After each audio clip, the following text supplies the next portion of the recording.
ইসলামে কি সন্তানের দায়িত্ব নেওয়া মা-বাবার উপর ফরজ? জি হ্যাঁ, ইসলামের সন্তানের দায়িত্ব নেওয়া মা বাবার উপর ফরজ। মা-বাবা যদি শুধু দুনিয়ার শিক্ষা দেয়, দিন না শেখায়, তাহলে? তাহলে তারা দায়িত্বে অবহেলা করেছে বলে গণ্য হবে এবং আখিরাতে জবাবদিহি করতে হবে। ইসলামের সন্তানের দায়িত্ব নেওয়া বিষয়ে রাসূল কি বলেছেন? রাসূল বলেছেন, তোমাদের প্রত্যেকেই দায়িত্বশীল এবং প্রত্যেককে তার দায়িত্ব সম্পর্কে জিজ্ঞেস করা হবে। সন্তান যদি পরে গুনাহে জড়িয়ে পড়ে, তার দায় কি মা-বাবার ওপর পড়ে? হ্যাঁ, যদি মা বাবা সঠিক শিক্ষা না দেয় তাহলে সন্তানের গুনাহের অংশ তাদের উপরও বর্তায়। মা-বাবা কি এই গুনাহ থেকে বাঁচতে পারে?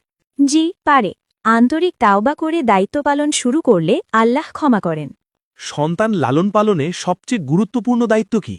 সন্তানকে আল্লাহ ভীরু, নামাজি ও ভালো চরিত্রবান মানুষ হিসেবে গড়ে তোলা।